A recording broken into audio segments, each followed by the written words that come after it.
All rise vers vous levez.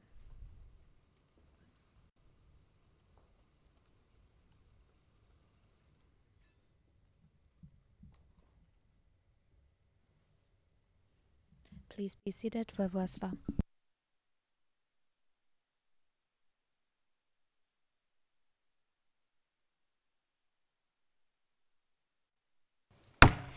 L'audience est reprise. La parole est à la défense pour la suite des conclusions finales.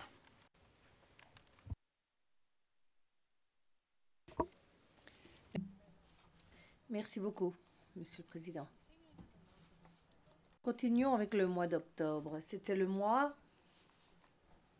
Nous avons eu un incident que l'on a baptisé la marche des femmes. Ce n'était pas quelque chose qui n'était pas autorisé, ce n'était pas contre en Sardine et ce n'était pas non plus contre la police islamique. Et comme mon collègue l'a fait remarquer, ce n'était pas non plus pour protester sur les viols. Le procureur s'est fondé sur 3 éléments de preuve, un message porté et puis des témoignages de 2 témoins différents. Et pourtant, dans aucun de ces cas, nous n'avons eu les éléments de preuve nécessaires. Quand on prend le message porté qui porte référence MLI OTP 0012 09 75, nous n'avons qu'une information sur l'origine de cette information. Est-ce qu'il s'agit d'une rumeur de premier niveau ou 5e niveau? Non, c'est une rumeur au carré, je dirais. Et la fiabilité de la source et du contenu de ce document est à mettre en question parce que la source fait référence à Mohamed Moussa, qui était à la tête de la SBA à l'époque, et il fait référence avec le titre de commissaire de la police islamiste. Et c'est ça le problème ici dans cette affaire. Nous avons ici Alassane qui est accusé parce que les témoins du procureur et le procureur lui-même mélangent police islamique et Hezbollah. La police islamique était installée à la BMS avant de déménager au gouvernorat. Et Hezbollah est resté là pendant une certaine période. Et c'est vrai qu'on a entendu par plusieurs témoins combien ils pensaient que ceux qui travaillaient à la BMS à l'époque étaient tous de la police islamique. Et le procureur a confondu les fonctions de ces 2 entités. Et c'est d'ailleurs quelque chose que Maître Youssef élaborera plus tard. Monsieur Alassane ne travaillait pas pour la Hezbollah. Il n'avait aucune autorité sur la Hezbollah ou sur ses membres. Et il ne s'agit pas ici de participer, d'être co-auteur. Et le lien avec Monsieur Alassane et tous les actes commis par une agence indépendante ne peut pas découler d'une confusion erronée entre ces 2 entités. Le message porté nous dit aussi que la marche aurait eu lieu entre les 10 et 12 octobre, plutôt entre 10 et 12 heures le 6 octobre.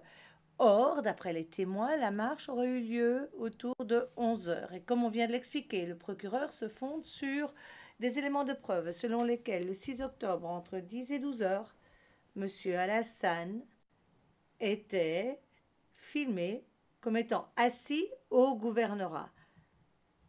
Et dans cette vidéo, nous entendons ce qu'il fait, ce qu'il dit.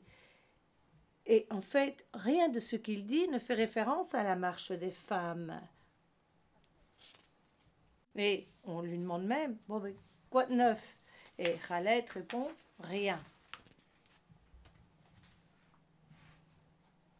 Alassane, très clairement, n'est pas là à la marche des femmes. Il n'est pas impliqué non plus à quoi que ce soit qui s'y passe. Et revenons-en au témoignage de 603, du témoin P603 qui a relaté la marche. Quand on lui demande pourquoi il n'a jamais parlé de Alassane dans tous ses rapports et tout ça, elle nous dit très franchement, Alassane ne nous a rien fait. Il ne nous a même pas parlé. Il ne nous a rien fait de mal. Absolument rien. Monsieur le Président, Mesdames les juges, la population de Tombouctou Même ceux qui ont manifesté ne pensent pas que Alassane ait fait quoi que ce soit de mauvais. Et il n'y a aucun élément qui nous amène d'ailleurs à arriver à ce genre de conclusion. Alors, si P603 pense qu'il n'y a pas de base pour inculper Alassane, je passerai alors à un autre témoin, P582. Dans le paragraphe 285, le procureur allègue que M. Alassane était là à la manifestation. Or, ce n'est pas ce que dit ce témoin. Ce témoin nous dit que Alassane n'était pas présent pendant la marche ou quand la marche avait lieu. Je vous renvoie au document 0062 4185 à 4190. Le témoin P582 a également ajouté que 4 femmes sont venues à la police le 5 octobre de façon à recevoir l'autorisation pour organiser cette manifestation. Et la police a donné l'autorisation. C'est ce qu'on a au 0062 41 57. Le P587 rajoute que elle est venue le lendemain au gouvernorat pour voir ce qui s'est passé. Cela ne veut pas dire que les femmes sont arrivées au gouvernorat contraintes et forcées contre leur volonté. Le P582 a également dit que la police islamique n'a ni arrêté ni détenu des femmes. Et donc, la Chambre a entendu des éléments de preuve qui nous disent que suite à cette manifestation, il y a eu une réunion le 9 octobre. Et d'après le témoin P582, correction P150, en fait, il n'y a pas eu de détails, il n'y a pas eu de base de détails, ni présenter les choses comme une accusation effective. Et c'est d'ailleurs ce jour-là, le 9 octobre, qu'un membre de ce comité de crise qui a déclaré dans un article auquel on a fait référence hier d'ailleurs, qu'il n'avait pas d'éléments de preuve concernant les viols. Et M. Alassane ne travaillait pas à la BMS à l'époque. Il ne pouvait pas avoir des yeux et des oreilles tout partout à Tombouctou. Et donc on n'a pas d'éléments de preuve pour conclure que M. Alassane savait s'il y avait eu des éléments de preuve ou des violences sexo-spécifiques et si des gens avaient des accès et des contacts avec Ahmed Moussa ou si d'autres locaux avaient ou n'avaient pas ce genre de connaissances. Il n'y a pas non plus de base pour conclure qu'à l'issue de la réunion, Alassane savait qu'il y aurait de nouveaux faits semblables qui allaient du nouveau être commis. Tout au contraire, vous avez entendu d'ailleurs du 150 qu'après la réunion du 9 octobre, il y a eu d'autres instructions qui ont été données, à savoir que la Hezba ne pouvait plus donner de tasir en direct et que ces affaires-là devaient être renvoyées au tribunal. Et vous avez vu dans les éléments de preuve qu'après ça, Mohamed a perdu certains de ses pouvoirs. Et surtout en novembre, vous verrez les rapports de la Hezba qui ont été signés par Abdoul Adala al-Souki. Et pourquoi? Parce qu'il devait renvoyer la question aux tribunaux. Et il ne pouvait plus s'en charger lui-même en direct. Et c'est pour cela que l'on voit des rapports de la Hezba à partir de ce moment-là, et pas avant. Le D551 a aussi témoigné qu'après cette réunion d'octobre, lui, ses associés n'ont plus vu Mohamed Moussa et ses hommes avoir quelques problèmes, que ce soit avec les femmes dans la rue ou sur le marché. On retrouve ça à la retranscription 200, page 83.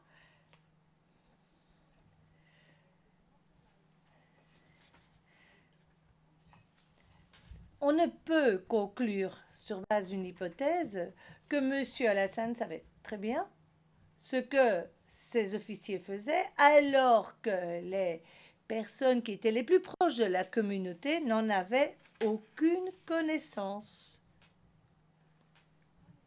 Et enfin, le procureur se fonde aussi sur un autre rapport quand on nous dit que Mohamed Moussa a été arrêté à l'aéroport parce qu'il détenait des objets douteux. Mon collègue expliquera que dans ce cas-là, il a été donc arrêté, mais la police n'était qu'une boîte aux lettres, sans plus. Ça ne suffit pas pour déclencher des faits de responsabilité. Prenons novembre. Le procureur a essayé d'établir le mens rea en faisant référence au contenu d'une autre phase de l'interrogatoire menée par Abdallah Al-Chengheti.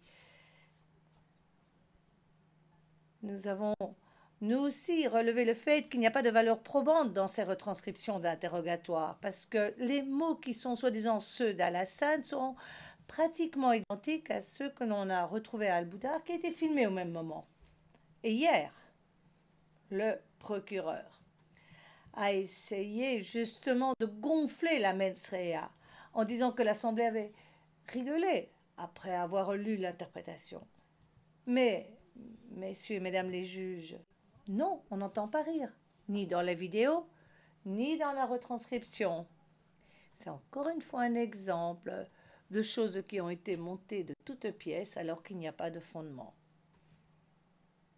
Ces remarques, selon lesquelles, suite à l'amputation, il y avait beaucoup moins de vols, ce n'est qu'une observation, ça ne prouve pas la mens rea et ça ne montre pas non plus la contribution au crime. C'est simplement le reflet des ragots de la rue. Et nous avons multiples exemples concrets de locaux qui parlent dans ce sens. Et si on prend la vidéo, la 0069 37 35, on entend d'ailleurs un commerçant qui dit « Ah, grâce à Dieu, on a une chute du nombre de vols depuis l'amputation. Dieu nous a sauvés des voleurs. » Dans un autre interview, un notable local a été filmé.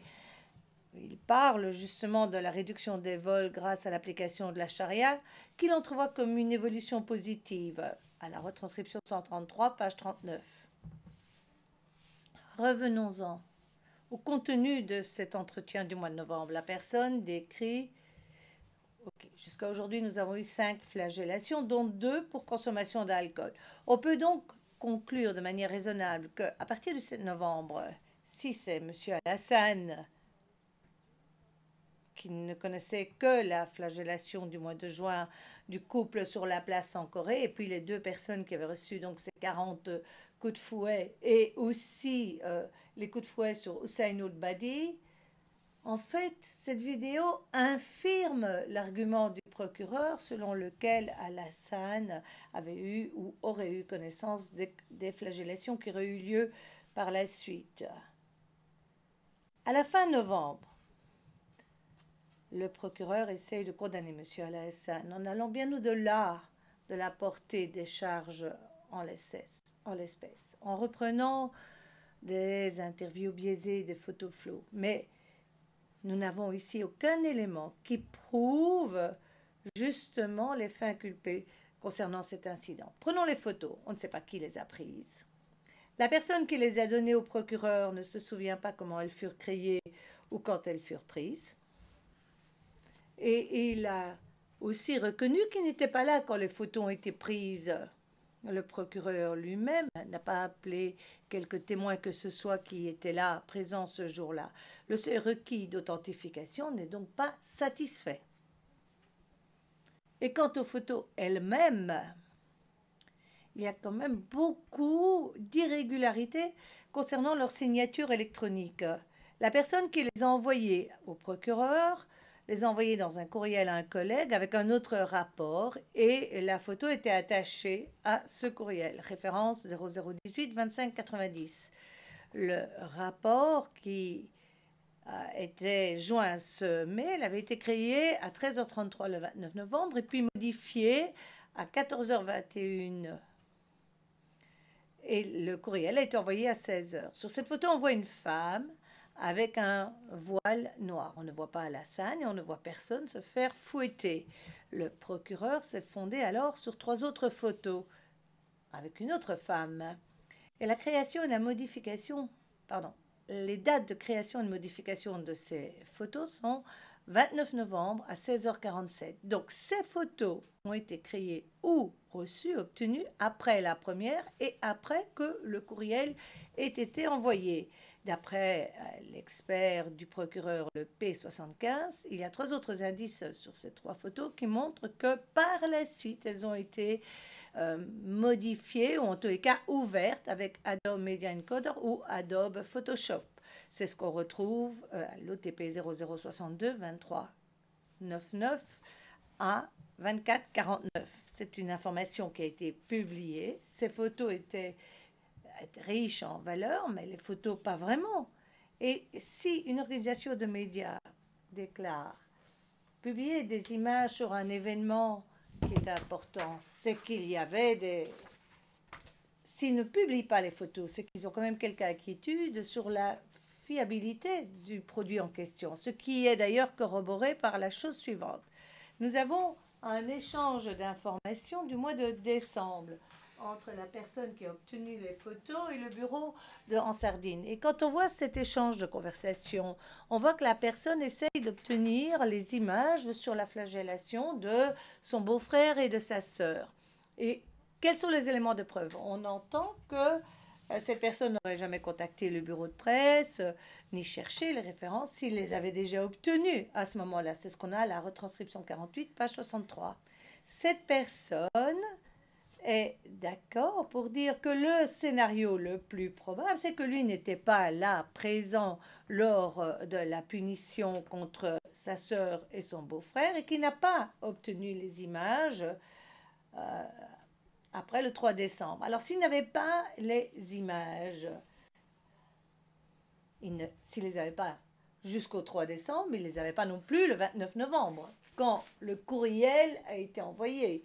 Et donc, il y a vraiment de gros doutes sur lesquels ces photos modifiées d'une personne inconnue à une date inconnue ne sont pas finalement ce que le procureur prétend qu'elles sont. Et donc, on ne peut pas asseoir une condamnation sur un événement alors que nous avons des photos qui se réfèrent à quelque chose de tout à fait différent ou autre. Alors, le procureur essaie aussi d'utiliser les déclarations de Alassane qui sont un peu falsifiées. C'est vrai que c'est quelque chose qui a été abordé en long et en large par le docteur Morgan sur l'État. Et c'est vrai qu'on ne peut pas conclure que tout cela n'a pas été influencé par toute la torture qu'il a subie et qui a duré longtemps. Donc nous n'avons pas d'éléments de preuve fiables et crédibles. Monsieur Alassane n'a donc pas participé à ces flagellations. On ne peut pas non plus dire qu'il a participé activement au jugement qui a amené cette punition. D'après MLI OTP 0018 1035, la sœur et le beau-frère sont venus à Tombouctou le jeudi avant, suite à une plainte qui avait été déposée par le père de la femme. Quand on prend le registre des appels, on voit que le numéro qui a été attribué à M. Alassane s'est connecté à la ville, à la tour de la ville de Tombouctou pendant cette période, les jours avant et après. Et on voit aussi quelle est l'antenne. Il y avait d'autres antennes différentes à Gundam. Et quand il était à Gundam, eh bien c'est sur cette antenne-là que son téléphone se branchait. Or, justement, pas pendant cette période. Ce qui veut dire que, suite à la plainte du père, les 2 individus, les 2 personnes sont arrivées à Tombouctou, sans doute par des personnes de Gundam. Ce rapport sur cette affaire a été présenté comme un dossier de viol. On a ce que le père explique par rapport à sa fille qui aurait été droguée et puis obligée de commettre l'adultère, et aussi ce que la femme a déclaré et que le beau-frère avait toléré depuis très longtemps par ses demi-frères, demi-sœurs. Dans ce rapport, on voit qu'on cherche la responsabilité pour prouver les allégations de viol. C'était un crime grave et donc la police s'est vue contrainte de le transmettre au tribunal. Et la police, une fois de plus, était une boîte aux lettres. Ce jugement ne fait aucune référence au rapport de police. On y retrouve simplement le fait que le tribunal a mené une enquête et a obtenu des confessions. Et on est arrivé à un résultat très différent du résultat du jugement que nous avions dans l'affaire Bokar. Le résultat n'était pas pour autant cousu de fil blanc. Monsieur le Président, Mesdames les juges, on peut raisonnablement conclure que la police islamique et M. Al-Hassan ont pris ces allégations de viol au sérieux, ont cherché les éléments de preuve. Et c'est ce qui s'est passé dans l'affaire Bokar et c'est ce qui se passe ici aussi. Mais on ne peut pas raisonnablement conclure que, en l'espèce, M. Al-Hassan et les actes qu'il a personnellement commis auraient eu un impact mesurable sur la décision du tribunal, ni d'ailleurs que ce qu'il a fait lui-même aurait réellement augmenté, alourdi l'ampleur de la souffrance engendrée. Prenons décembre. Ce qui se passe en décembre ne nous donne aucun élément qui permet de conclure que M. Al-Hassan a contribué au crime repris dans les charges, que ce soit avant, pendant ou après ce mois-là. Le tribunal n'a pas émis de punition ou doute en décembre ou en janvier. Il y a 2 rapports seulement, un sur un vol et un autre rapport sur un commerce de cigarettes. Le vol est repris au paragraphe 79 de la réponse que nous vous adressons. Le rapport sur le commerce de cigarettes, il semble qu'il s'agit plutôt d'une contrebande qui relève de la compétence de la sécurité. Encore une fois, ce n'est pas la police elle-même qui s'en occuperait. Et le jugement ici nous montre que le tribunal a examiné l'affaire, a ordonné que l'on détruise le tabac et a aussi ordonné que les accusés soient libérés après une semaine de détention en leur faisant promettre de ne pas recommencer. Tous ces actes ont eu lieu au niveau du tribunal et non pas de la police. Une fois de plus, la police était tout simplement une boîte aux lettres neutre. Mais la sanction était aussi douce. Et c'est assez cohérent avec le fait qu'aucun des jugements concernant la vente des cigarettes imposait une flagellation comme sanction. Prenons un exemple en novembre. Un accusé avait été pris avec 8 boîtes. Il a dû payer une amende. Et c'est ce qu'on retrouve au MLI OTP 0078 1626. Ce rapport et ce jugement nous permettent d'étouffer en fait une histoire qui a été montée de toutes pièces par P580 et sa femme, selon lequel Al-Qaïda et Ansar Dine poursuivaient en fait toutes sortes de punitions bizarres lors de ventes de cigarettes dans des magasins qui n'existaient même pas. Donc on se retrouve devant des récits qui sont incohérents, qui sont tout à fait bizarres, exagérés. Et si on prend par exemple P0642, qui est un habitant de Timbuktu, qu'est-ce qu'il nous dit? Oui, ce sont les gens de Timbuktu. Vous savez, à Tombouctou, on invente parfois. C'est normal.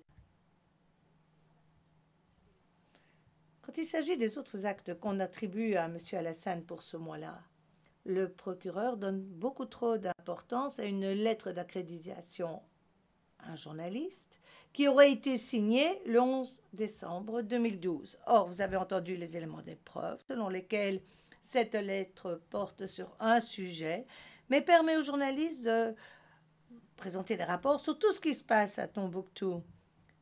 Et on nous dit qu'Al-Hassan a été la cheville ouvrière, qu'il a permis justement que cette personne puisse présenter des rapports sans subir de pression et sans les craindre.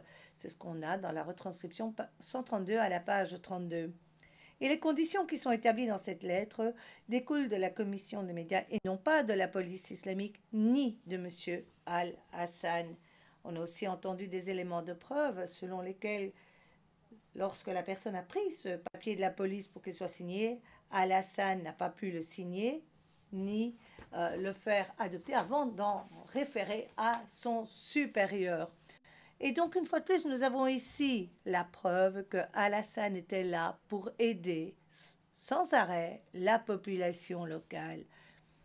Et cela n'étaye pas l'argument du procureur selon lequel Al-Hassan agissait comme un chef de facto Et que se serait-il passé si Alassane n'avait pas été sur place? Vous pouvez par exemple reprendre le cas de Gao, des journalistes qui avaient déjà rendu des comptes sur ce qui se passait à Tombouctou et qui n'ont pas été empêchés de le faire à Gao. C'est ce qu'on a au D246. Et en décembre encore, nous avons un autre montage vidéo, une interview. Bon, un montage qui a été filmé dans le cadre de la réconciliation nationale avec des scènes complémentaires qui n'avaient pas été filmées au départ, mais qui ont été enregistrées séparément et qui ont été insérées dans les séquences. Ces vidéos n'ont aucune valeur probatoire et n'ont aucun lien direct avec les incidents en l'espace. Et c'est vrai que parfois, il vaut mieux voir ce qui se passe que de se baser sur ce qui est écrit. M. Alassane n'a pas joué de rôle dans les activités militaires à Conakry. Il ne s'est pas non plus entraîné. Et les témoins ont confirmé que lorsqu'il travaillait, plutôt que de jouer dans les films, il n'avait pas d'armes sur lui, n'en portait pas. Retranscription T133, page 90. Et si l'on regarde tout ce que M. Alassane a fait en décembre, on voit qu'il essaie de faire tout ce qu'il peut pour aider et protéger la population locale. Et vous avez entendu, Monsieur le Président, Mesdames les juges, le témoin D554 qui nous dit que dès que Alassane a été contacté par le témoin D554, il a vraiment aidé et permettre ainsi à sa femme de quitter la BMS où il avait été enfermé par Ahmed Moussa et la Hezba. D554 n'était pas un Touareg, c'était pas un membre de la famille de Alassane, c'était un autre ressortissant local qui a reçu l'aide d'Alassane. Et si ce n'avait été pour Alassane, le sort de sa femme aurait été bien pire. Mais c'est Alassane qui a tout fait pour pouvoir l'aider. Venons-en au dernier mois, le mois de janvier. D'après ce que le procureur avance, c'est surtout en janvier que l'on voit Alassane au sommet de sa responsabilité. Et nous contestons cette allégation. Il faut avoir une base pour ces allégations. Voyons ce qu'a fait la police ces dernières semaines-là. Il n'y a aucun rapport de police qui ait été rédigé ou publié en janvier. Le dernier en date remonte au 4 décembre. Et D551 a d'ailleurs également confirmé que la police avait annulé son propre rendez-vous. Donc, si l'on dit que c'est surtout à ce moment-là qu'il a porté toutes les responsabilités dans la police islamique, eh bien la police islamique n'a rien fait pour participer, contribuer à la mise en œuvre de la charia. Il y aurait eu une flagellation début janvier, mais il n'y a pas de lien de culpabilité entre cet événement et Alassane. Et c'est un incident qui a été déclenché par les locaux, poursuivi par la Hezba, et puis une ordonnance du tribunal s'en est suivie. Et quand le procureur a commencé le procès, ils ont essayé d'établir un lien en prétendant que Alassane non seulement était là quand la femme a été flagellée, mais que de surcroît, on le voyait la fouetter. Et c'est ce qu'ils ont prétendu, alors qu'ils avaient des éléments de preuve du P582, selon lesquels la personne en question n'était pas Alassane, et c'était un Peul et non pas un Touareg, probablement Ismaël Diallo. C'est un détail que l'on ne retrouve évidemment pas dans les déclarations en conclusion du procureur. Et si vous agrandissez l'image de la vidéo, vous verrez que la personne ne ressemble pas du tout à Alassane.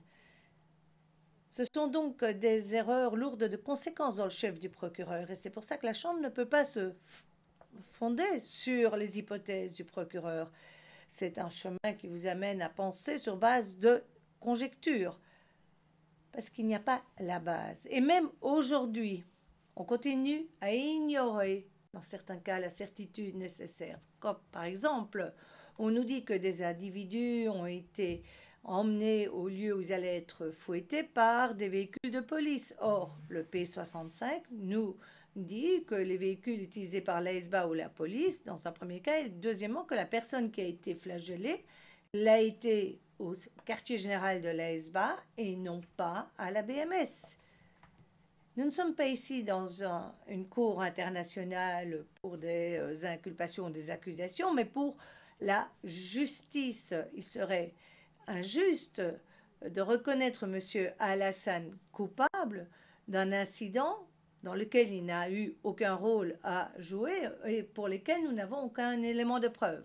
Il ne savait pas que ça existait, il n'avait pas l'intention, il n'y a pas participé. Dès lors, on ne peut le reconnaître coupable.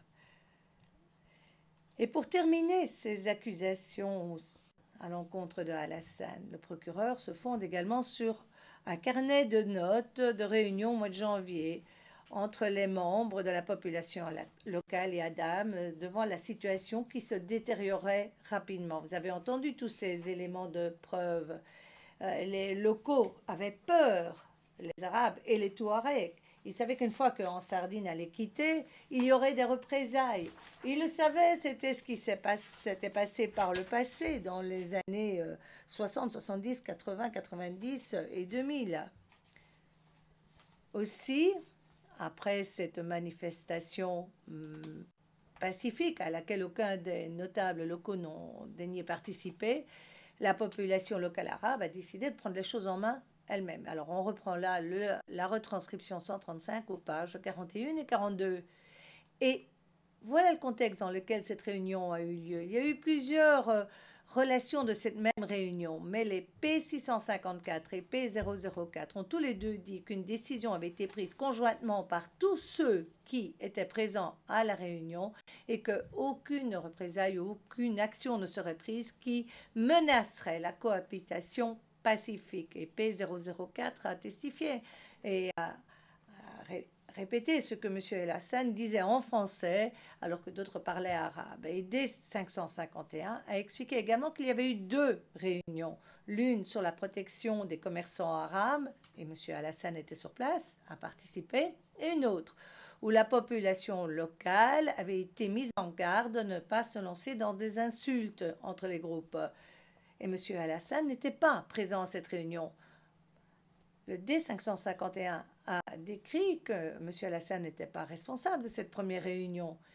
Il était juste présent. Ce n'est pas lui qui a géré la réunion. D551 a également expliqué dans ses mots à lui qu'en fait, El-Hassan n'avait pas grand-chose à dire à ce genre de réunion. Donc on ne peut tirer que deux conclusions de tous ces éléments de preuve. D'abord, c'est que même tout à la fin, quand soi-disant il avait le plus de responsabilités, M. Al-Hassan continue à agir comme interprète ou spectateur. Il ne peut pas s'exprimer spontanément. Il n'a rien à dire. Et c'est évident dans ce qui est présenté. Ensuite, jusqu'au bout du bout, Al-Hassan peut être associé à tous ces efforts qui ont été déployés pour essayer d'obtenir un dialogue entre les islamistes et la population locale pour réduire les tensions, pour réduire les préjudices. Et donc, je viens de passer chacun des mois en revue et tous les faits qui sont reprochés à Al-Hassan. Alors, la Chambre peut analyser ça dans son ensemble ou sur base individuelle, mais on arrive à la même conclusion. Il n'y a pas de lien de culpabilité. En 2019, je me suis présentée ici devant la chambre préliminaire en demandant que cette petite sardine puisse retourner dans la mer. Et il n'y a rien eu qui ait été présenté depuis lors qui puisse changer cette demande ou cette conclusion. Monsieur le Président, Mesdames les juges, ceux qui étaient à Timbuktu, ceux qui y vivaient, ne croient pas que Al-Hassan est responsable des actes que le procureur vous a décrits. Les plus hautes autorités de Tombouctou ont confirmé ce que je vous dis ici aujourd'hui. Al-Hassan les a aidés et sa conduite ne justifie quelconque punition. Et la population locale, Songhai, Arabes, Tamashek, Touareg, souhaitent tous son retour à la maison. Permettez-le et prononcez un verdict d'acquittement à l'encontre de M. Al-Hassan. Et je cède la parole à ma collègue.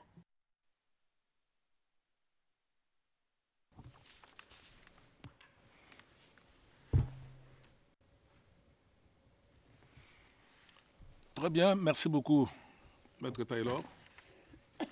La Chambre est prête à entendre votre collègue.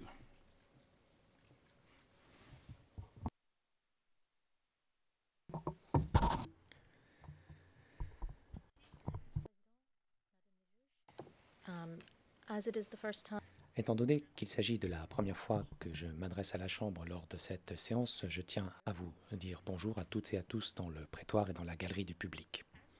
Ainsi que vous l'a expliqué Maître Taylor, je vais vous entretenir de l'absence de preuves de l'accusation permettant de satisfaire aux critères du chapeau s'agissant de situations de conflits armés et de crimes contre l'humanité. J'évoquerai, entre autres, le fondement probant foncièrement vicié dans cette affaire. Je vais débuter par notre exposé en ce qui concerne l'existence d'un lien avec un conflit armé. Selon nous, le fait d'accepter les arguments de l'accusation en l'espèce reviendrait non seulement à faire fi des éléments de preuve soumis à la Cour et irait à l'encontre de la jurisprudence de la Cour, mais cela fragiliserait gravement la capacité de la CPI d'identifier et à se prononcer sur des conflits armés à travers le monde, conformément aux normes juridiques en vigueur. Hier, l'accusation nous a fait un récit qui peut sembler être convaincant, mais qui ne contient aucune référence au droit et très peu de références à des faits à l'appui du droit.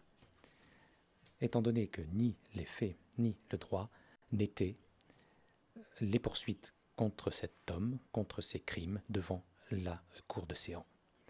Comme ma collègue Maître Taylor l'a dit, je vais débuter par le droit, la norme juridique, puis me concentrer ensuite sur les preuves et les faits.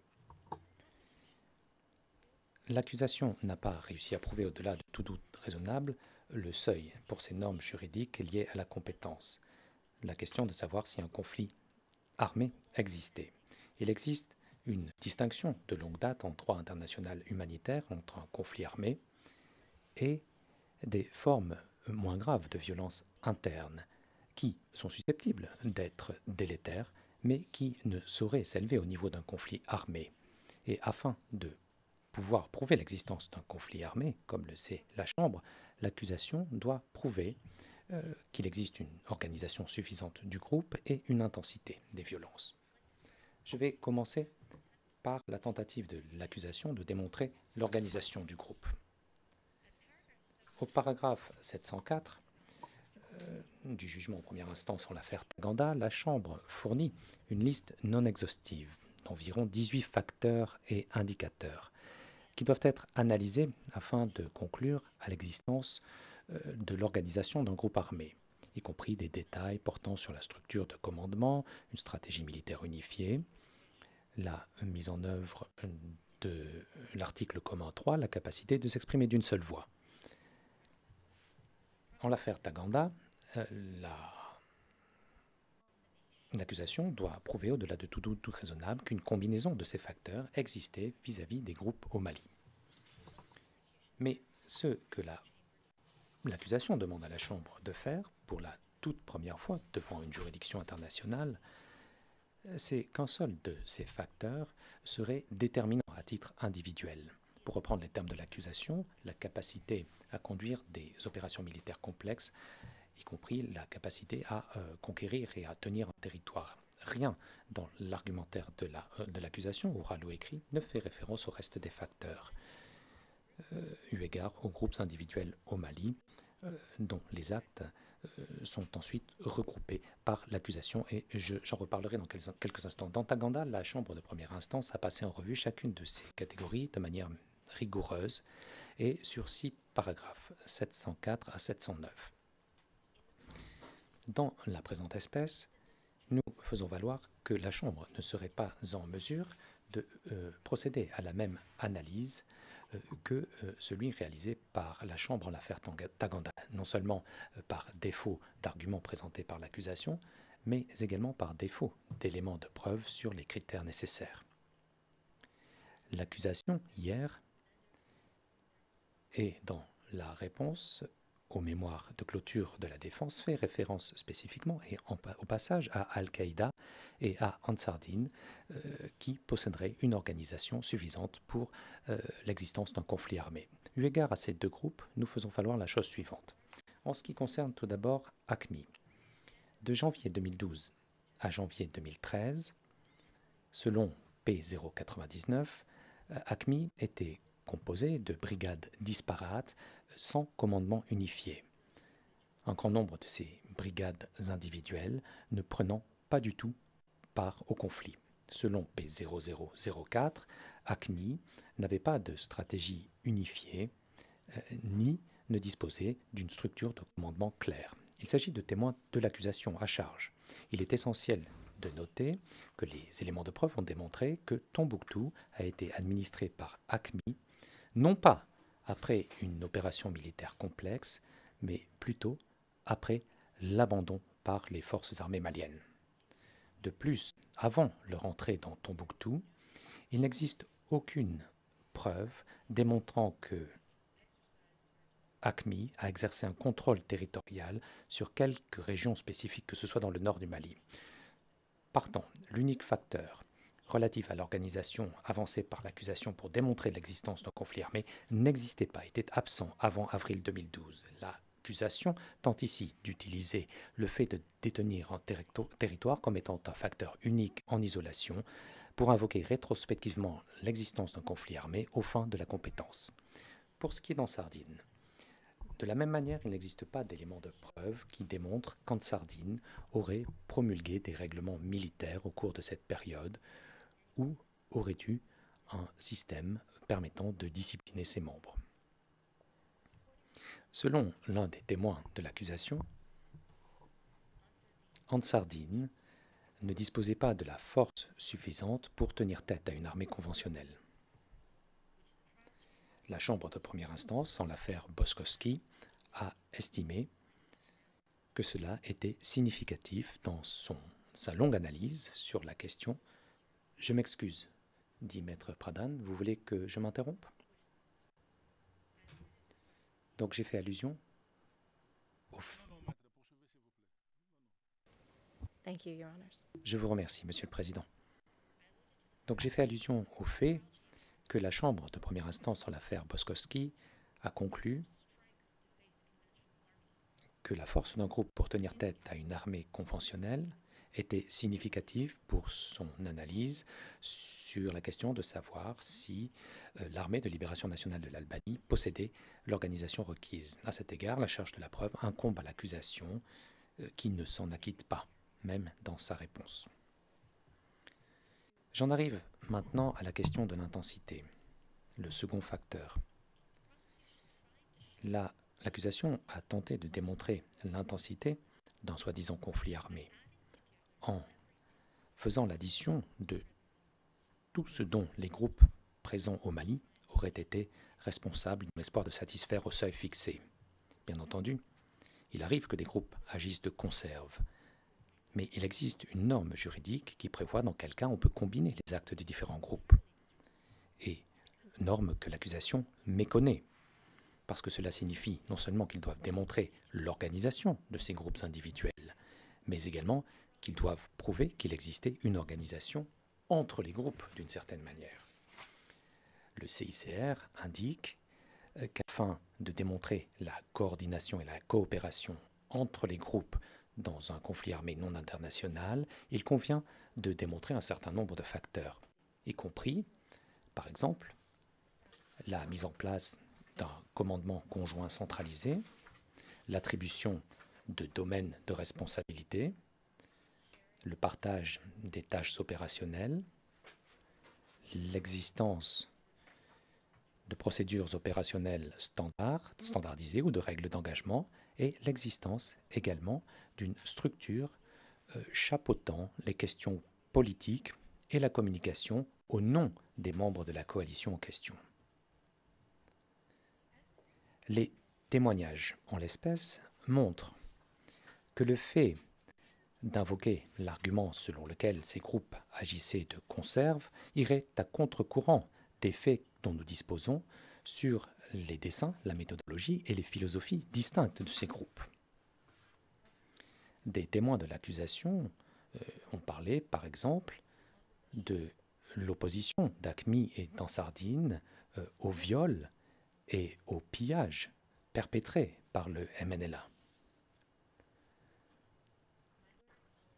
Nos confrères, hier, ont souligné qu'Ansardine et Al-Qaïda, je cite, ont chassé le MNLA, fin de citation, de Tombouctou.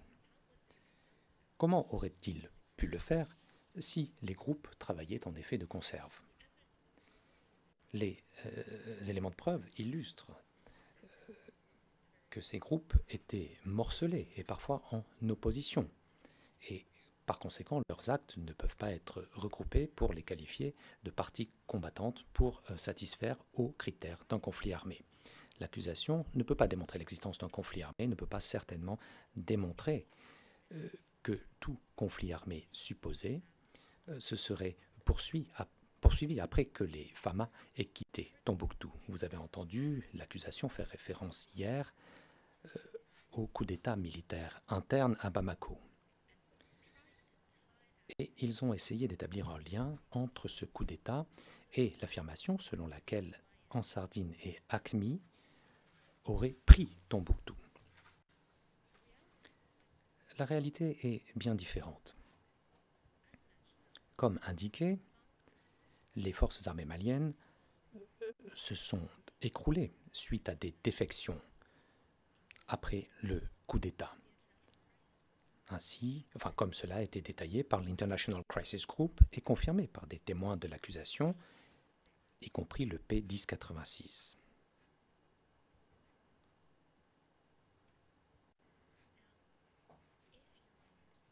Monsieur le Président, Mesdames les juges, en dépit des éléments de preuve prouvant le contraire, si vous estimez qu'un conflit armé aurait existé entre ces groupes dispersés sur une période de temps sporadique, eh bien, il n'existe pas de lien démontré toutefois entre le conflit armé lui-même, qui aurait existé, et les actes qui sont reprochés à M. Alassane dans les charges et qui se fondent sur l'application de règlements civils.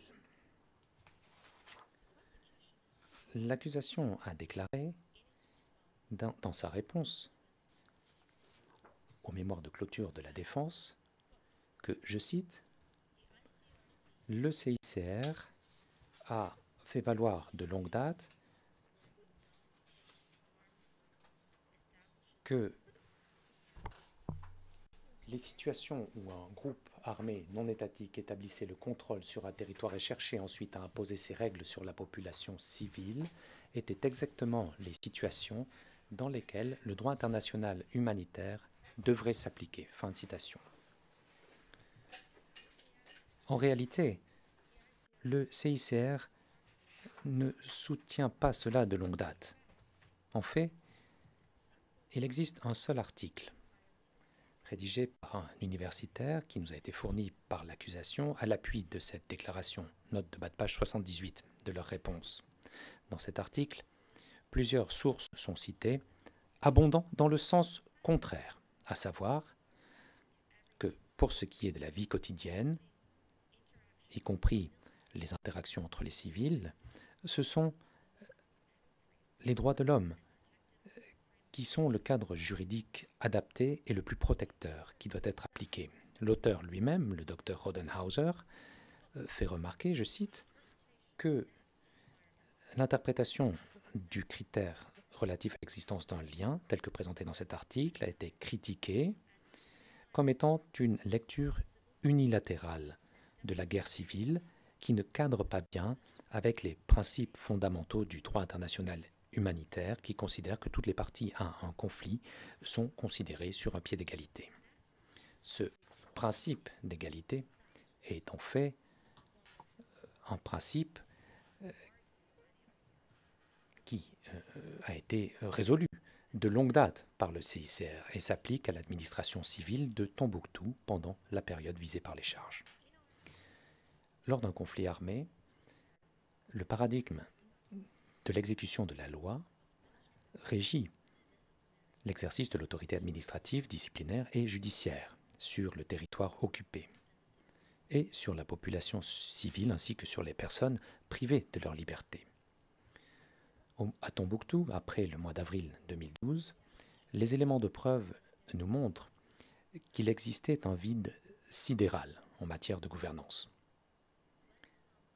Lorsque les forces armées maliennes ont quitté Tombouctou, les civils sont restés sans police, ou sans juge, ou sans infrastructure pour régir leur quotidien. La population était laissée complètement vulnérable. C'est à ce moment-là qu'interviennent AQMI et Ansardine afin de former une administration, non pas selon leurs propres règles, mais en mettant en œuvre et en appliquant des éléments largement acceptés de l'école maliki de la loi islamique, qui est présente dans le nord et l'ouest de l'Afrique et dans des pays tels que le Koweït, le Bahreïn, le Qatar, Dubaï et les régions au nord-est de l'Arabie saoudite. Comme mes confrères maître Youssef et docteur Guéry vous le diront, l'école maliki a été établie en tant que politique avant que M. Alassane rejoigne la police islamique. Et comme en témoigne sa prévalence, celle-ci est conforme au droit international et ne saurait être interprétée comme étant,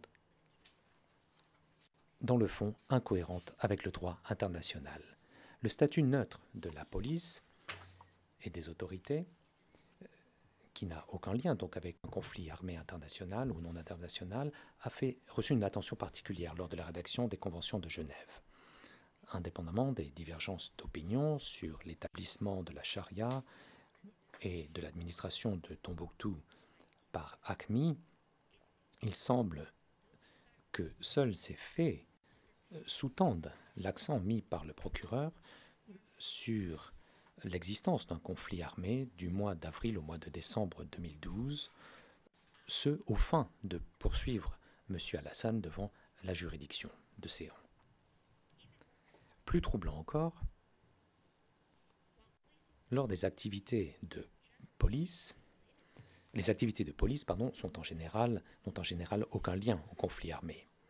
Mais il semble que le simple fait d'ajouter le terme islamique au titre de la police rende M. Alassane comme une sorte de combattant. Et Maître Taylor vous a dit que la police islamique a joué le même rôle à Tombouctou que virtuellement toute autre force de police à travers le monde. Si des excès individuels se produisaient au sein des autorités de Tombouctou, eh bien, ceci se produisait de la même manière que des cas de meurtre, de viol ou d'agression sont constatés par des fonctionnaires, par exemple, des services de police de New York, et renvoyés dans ce cas-là devant les tribunaux pénaux classiques, même si les États-Unis sont engagés dans un conflit armé international supposé depuis 2001. Et la prépondérance des crimes à Tombouctou, bien entendu, soulignée par l'accusation hier, la majorité de ces crimes n'étaient pas commis par la police islamique, mais par d'autres agences du gouvernement.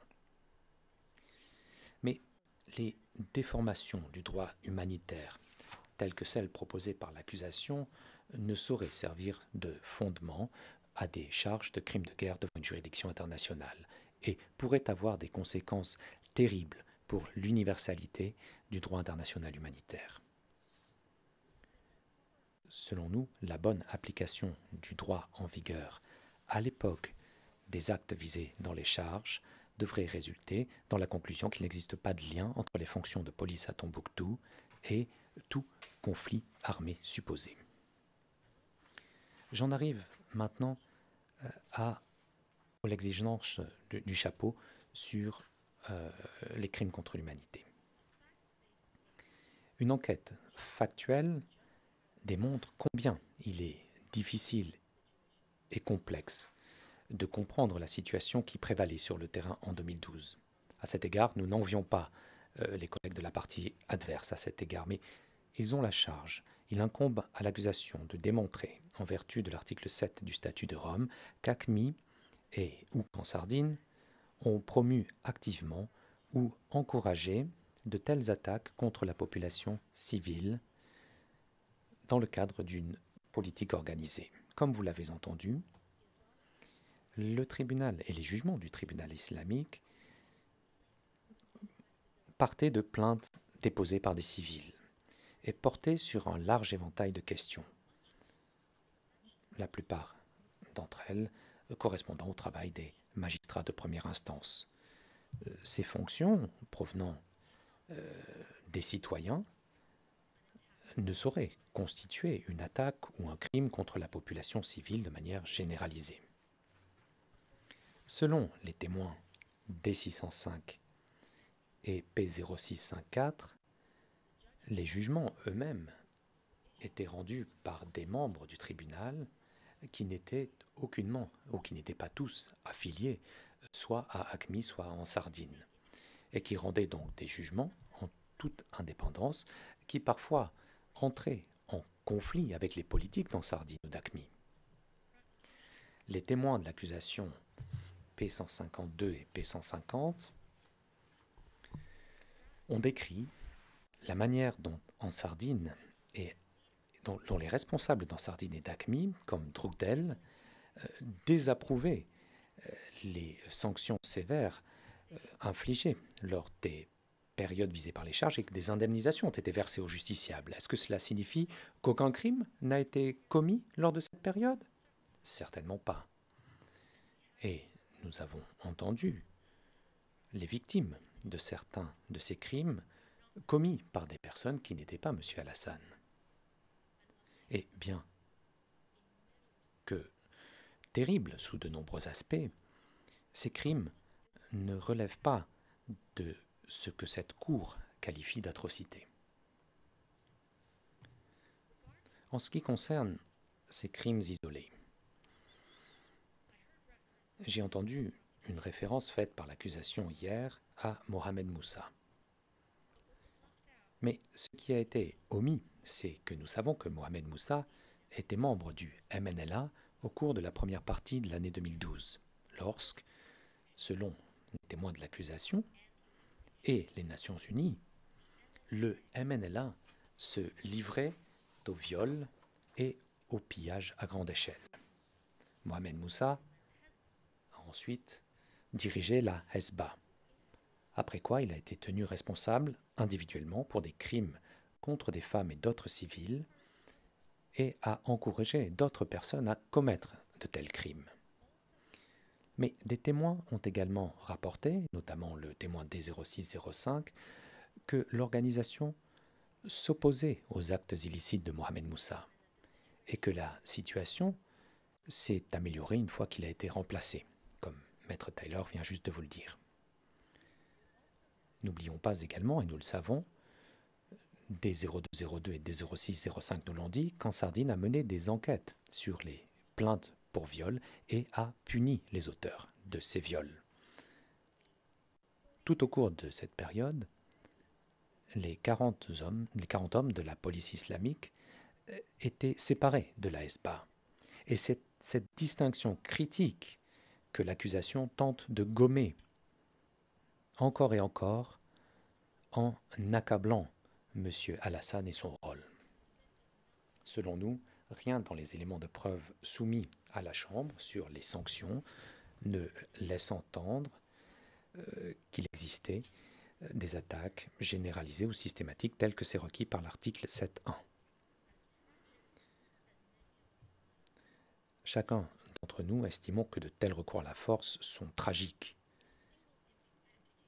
Mais la seule amputation et la poignée de sanctions infligées sur une période de 9 mois ne sauraient constituer une attaque, et encore moins une attaque généralisée ou systématique, contre la population civile de Tombouctou, forte de 780 000 habitants. L'accusation hier a tenté d'extrapoler, à partir des crimes qui ont en effet eu lieu, pour décrire une atmosphère généralisée de sévices et d'abus à Tombouctou. A contrario, même les Nations Unies, dans un rapport publié au mois de novembre 2012, donc pour la référence, c'est MLI OTP 0001 2113 à la page 2117.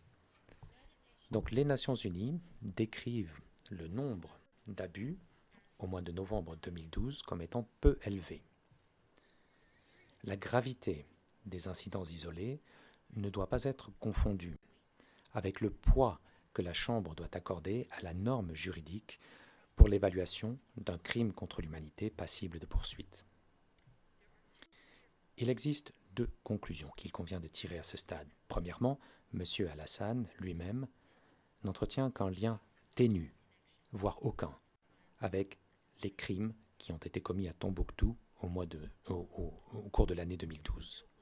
Et il n'avait aucune responsabilité de supervision sur ces crimes.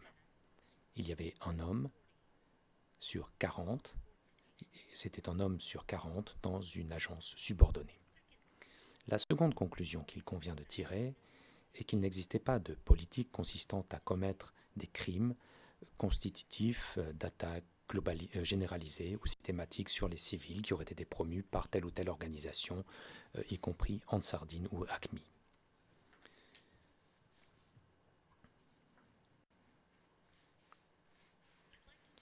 J'en arrive maintenant à ce que nous appelons la contamination des éléments de preuve dans cette affaire.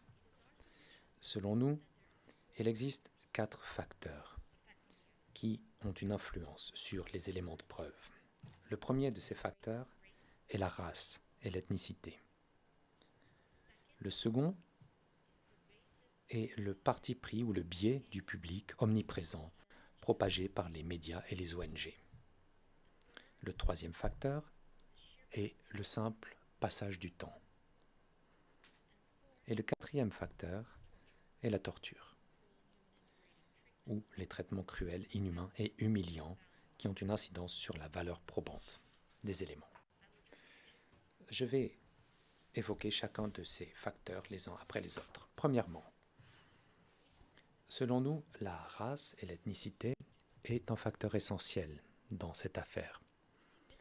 Monsieur Alassane est un Touareg, membre d'une minorité au Mali. Et P160, par exemple, a admis que les Touaregs étaient, je cite, automatiquement associés, fin de citation, avec Ansardine ou le MNLA. Ce qui est problématique, car comme je l'ai déjà indiqué, le MNLA est le groupe qui était largement responsable des viols et pas Ansardine. Ce matin, notre collègue des représentants légaux des victimes ont dit que les victimes, je cite, utilisaient des mots comme les djihadistes ou les Touaregs, et il appelait de tels mots, je cite, des mots-clés, qui pouvaient parfois être interchangeables. Cela illustre à merveille ce biais omniprésent dans la société. Les Arabes, de manière collective, étaient sans fondement, parfois associés au Moudjahou ou à ACMI. P0160 a reconnu également que des personnes à Tombouctou avaient du mal à distinguer entre la responsabilité des personnes et s'il connaissait l'identité de l'auteur d'un crime, il tenait pour responsable tout le groupe qui était associé à cette appartenance ethnique. Le second facteur que j'ai évoqué est le biais. Les ONG et les médias ont malheureusement joué un rôle clé dans l'élaboration de faux récits ou de récits fictifs au cours de l'année 2012 et après, quelles qu'aient été leurs intentions. Nous avons entendu des témoignages à propos de la manière dont, par exemple, le projet WILDAF, il s'agit de l'une des nombreuses ONG présentes sur le terrain au Mali. Alors comment ce projet s'est déroulé avec des processus de documentation hautement douteux. Une autre ONG qui a contribué à ce biais sur le terrain était la FIDH.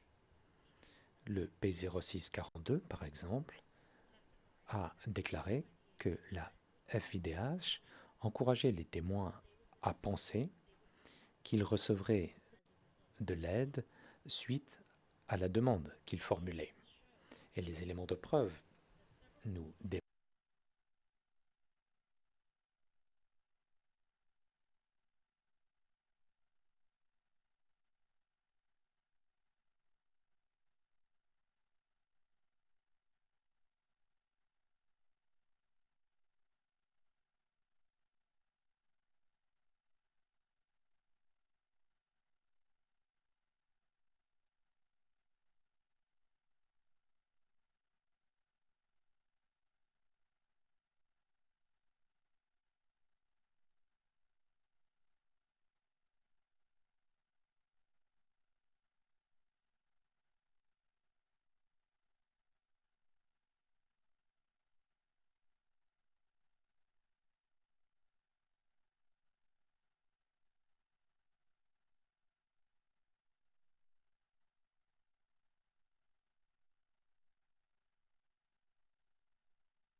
groupes locaux.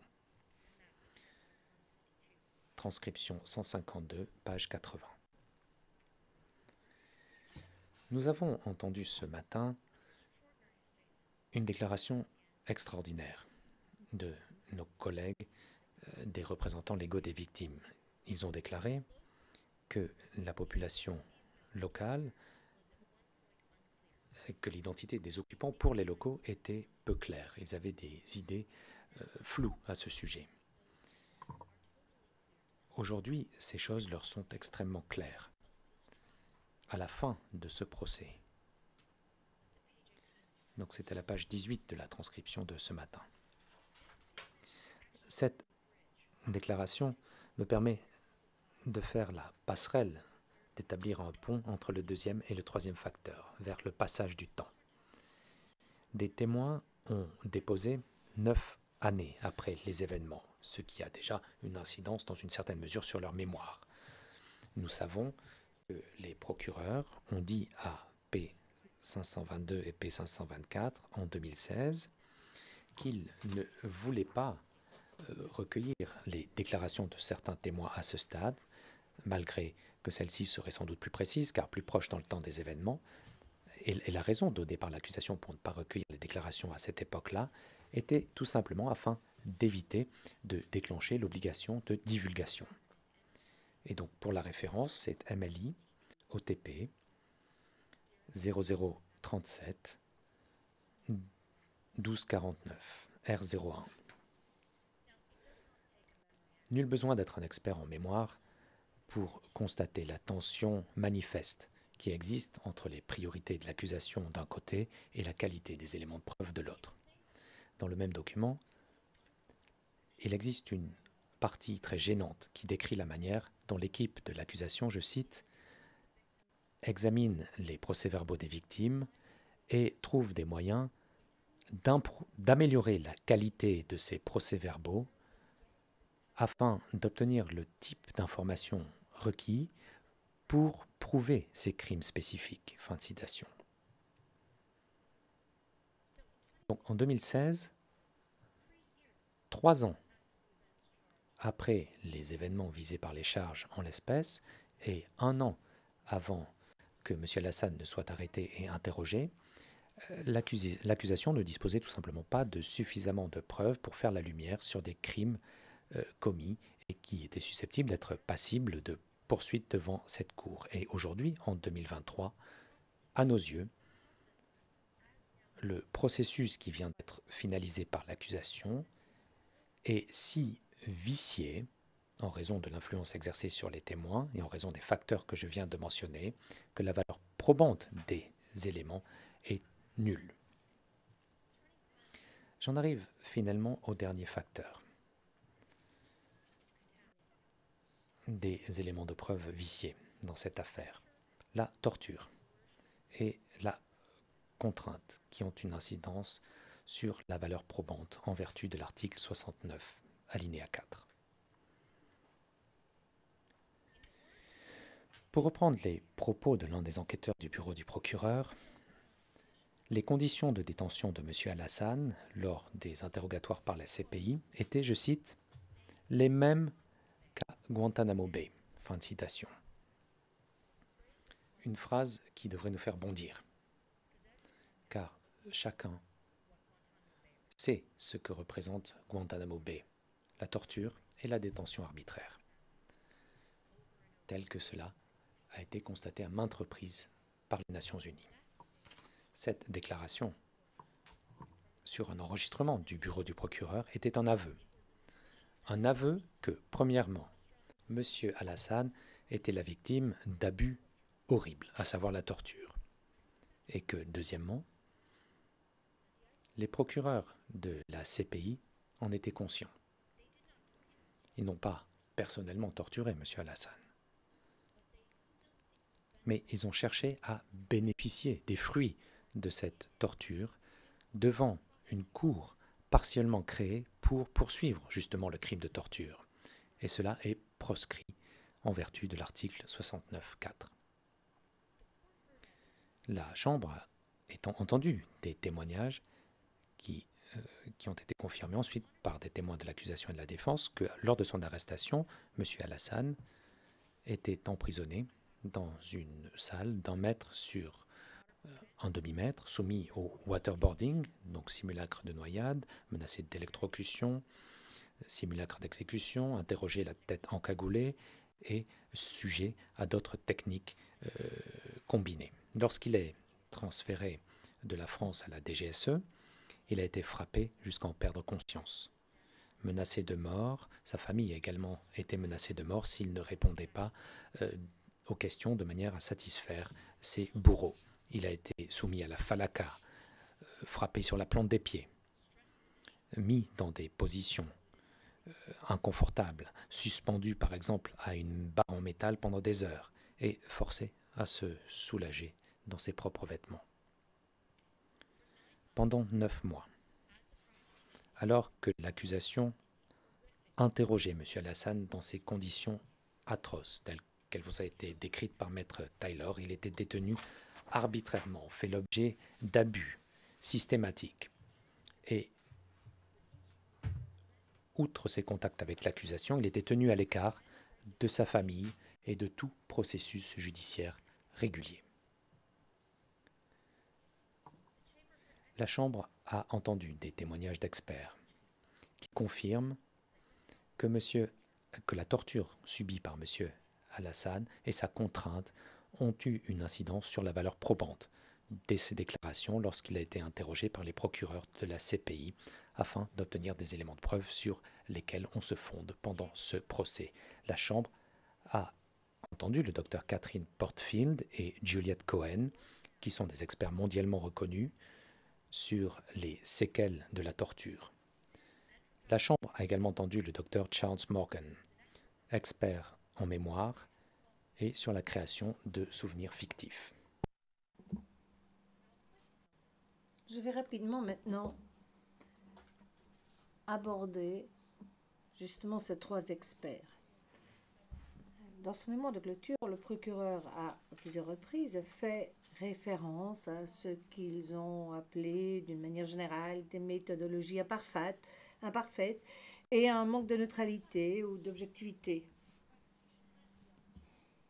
Mais en fait, le procureur avait l'occasion de procéder à un contre-interrogatoire de chacun de ces experts sur leur méthodologie et leur objectivité. Et leur avis n'a pas changé.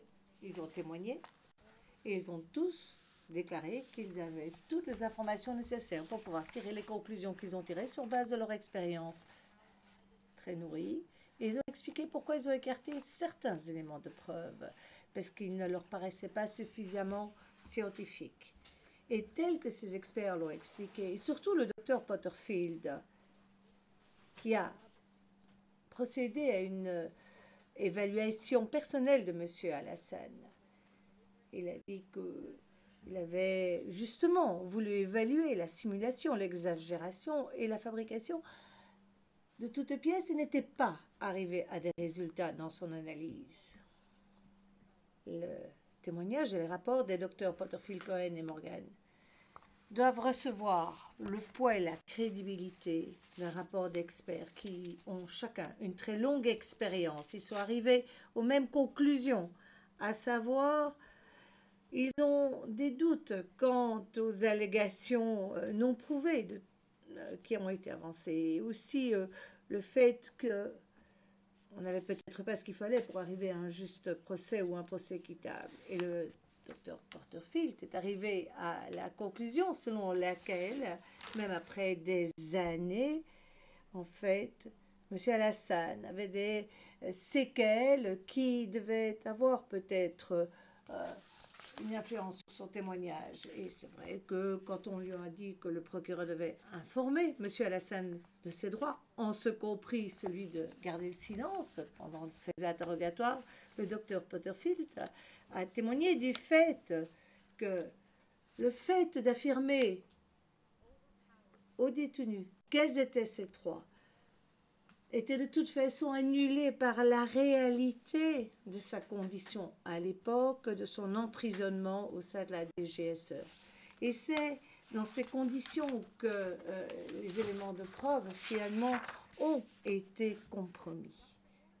Le docteur Morgan a procédé à une analyse indépendante des retranscriptions de ces interrogatoires et expliqué à la Chambre comment on crée de faux souvenirs et que c'était inhérent à la méthodologie des procureurs et de leur interrogatoire. Ce n'est pas quelque chose qui est exceptionnel. Il y a suffisamment d'éléments qui en attestent et il s'avère que 85% des personnes peuvent être sujettes à ce genre de faux souvenirs après des situations de stress incontrôlables. Et d'ailleurs, un des incidents auxquels l'accusation fait référence dans ce procès, c'est que M. Al-Hassan a admis lui-même d'avoir participé personnellement à la flagellation d'une de ces personnes. Or, le docteur Morgan peut décrire par le détail comment ce faux souvenir aurait pu être créé ou a été créé. Et je le cite, « Je note cette section, je la connais et je la mets en relief. Parce que le processus d'interrogatoire de l'accusation est un peu comme une recette parfaite de ce que nous, en recherche, nous ferions si nous voulions créer des faux souvenirs. Et l'analyse détaillée est d'ailleurs expliquée au paragraphe 297 à 303 de notre mémoire en clôture. Et je cite ici le docteur Morgan.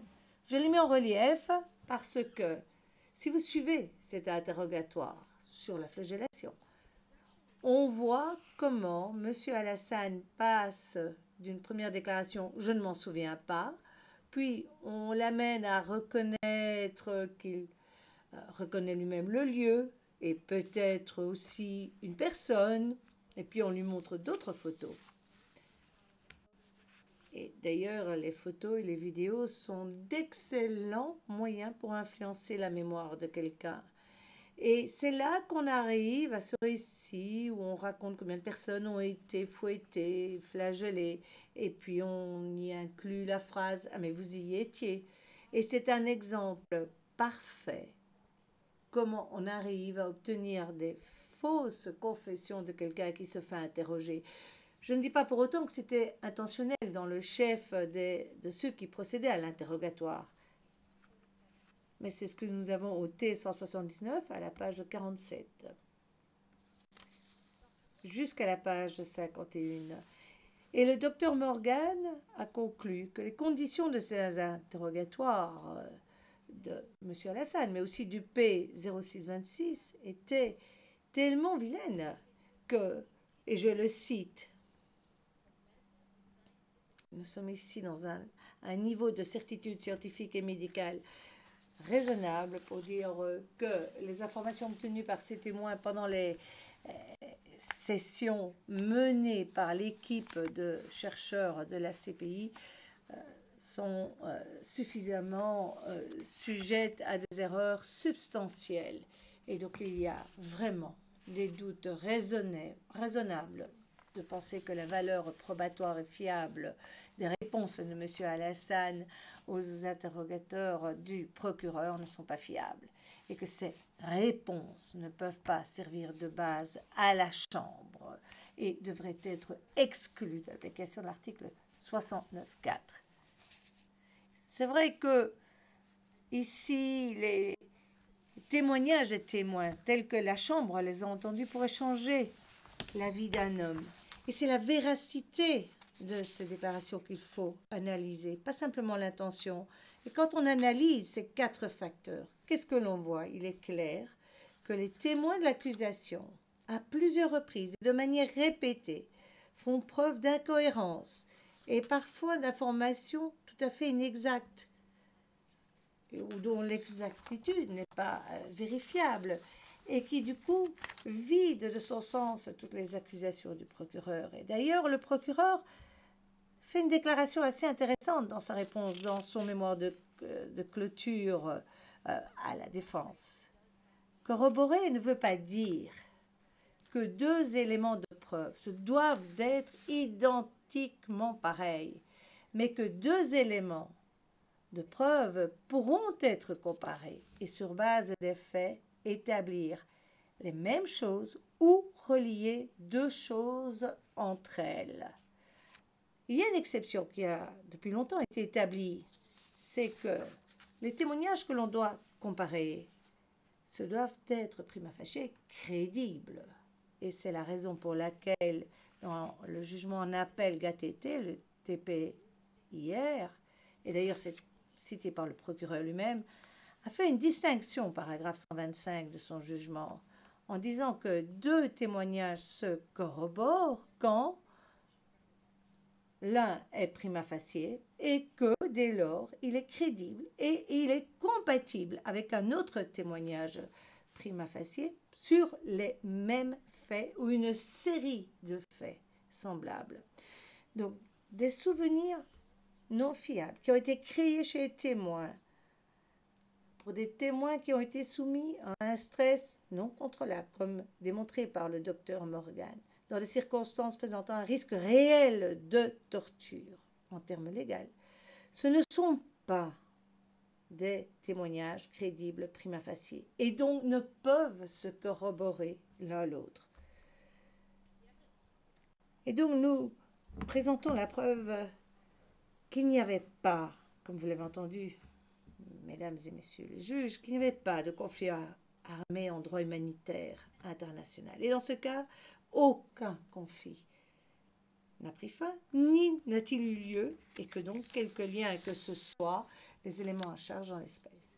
Et que les critères de crime contre l'humanité de cette Cour ne sont donc pas satisfaits. Hier, le procureur a insisté sur le fait que les clauses de sauvegarde qui sont reconnues généralement sont indispensables pour un procès juste et équitable. Mais ces exigences n'ont pas toutes été respectées ici.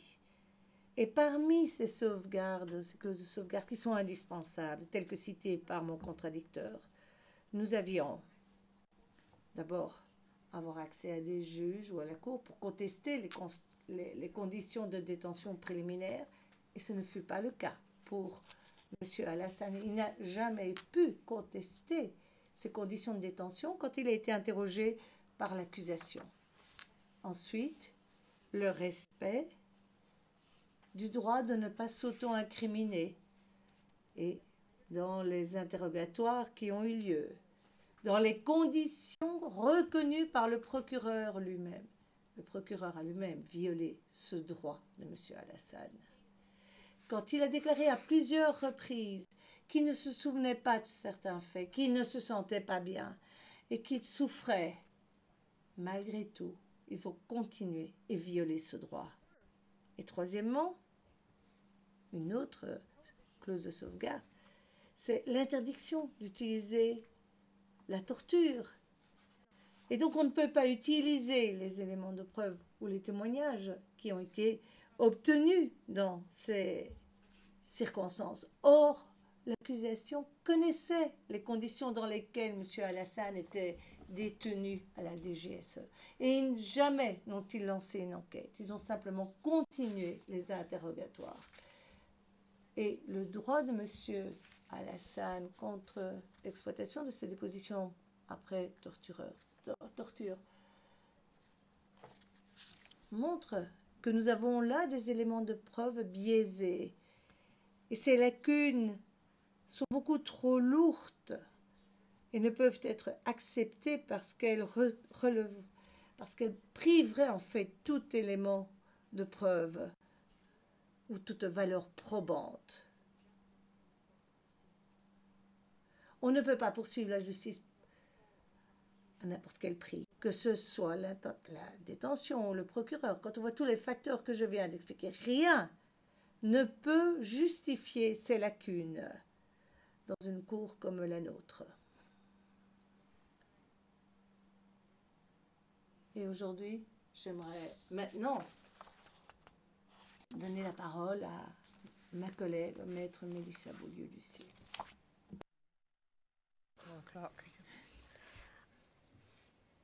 I know that I lost time. Mais c'est vrai que nous n'avons plus beaucoup de temps. Vous pouvez donner la parole à votre collègue, parce qu'il est temps, enfin, presque temps. Il nous reste 2 minutes. Alors, avec les 2 minutes, ce n'est pas la peine. Maître Pradam, je voudrais vous remercier très sincèrement pour votre brillante présentation. Et je renouvelle évidemment mes remerciements à Maître Taylor également pour sa brillante présentation. Nous sommes arrivés à la fin de notre journée aujourd'hui. S'il n'y a plus de demande de parole, je vais... Ah, voilà, Monsieur le procureur du Tertre est debout. Monsieur le procureur. Merci, Monsieur le Président. Juste pour le record, je voudrais signaler que mes collègues Marie-Jeanne Sardachti, Moussa Lafi et Sandra Schutters nous ont rejoints à la 2e séance ce matin et je souhaitais que ça puisse comparaître au procès-verbal comme vous l'exigez. Tout à fait, Monsieur le procureur. Merci beaucoup. C'est très important pour le procès-verbal. Évidemment, j'en profite pour vérifier avec les autres équipes. Maître Taylor. No, Mr. President, thank you. Maître Taylor, aucun changement, Monsieur le Président. Merci beaucoup, Maître Taylor. Maître Ncita. Il n'y a pas eu de changement au sein de notre équipe. Mais je voulais profiter de l'occasion pour un peu connaître l'organisation des audiences pour la journée de demain. Il resterait combien de temps pour la défense? Et c'est juste pour organiser nos agendas. Tout à fait, maître Sita, vous avez raison. Je me réfère au greffier. Pour nos calculs, madame la greffière, la défense a droit à 4 heures, normalement. Alors, il nous reste combien?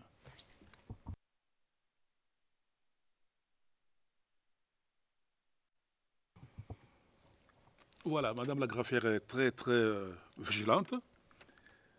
Il vous reste, maître Taylor, 1 heure et 6 minutes. Vous êtes d'accord? Thank you, Mr. President. Maître Taylor, oui, merci, Monsieur le Président. Il n'y a pas d'objection du côté de maître Taylor. Voilà. Avant de mettre fin à notre audience d'aujourd'hui, comme d'habitude, je voudrais remercier très sincèrement les partis et les participants pour leur coopération, pour la bonne entente qui règne dans ce prétoire. Merci beaucoup. Je voudrais remercier évidemment nos interprètes et nos sténotypistes, nos officiers de sécurité, et je n'oublie pas notre public dans la galerie et notre public au loin. À toutes et à tous, je souhaite une très bonne soirée et à demain matin à 9h30. Je vais lever l'audience. L'audience est levée. All rise, vers levé.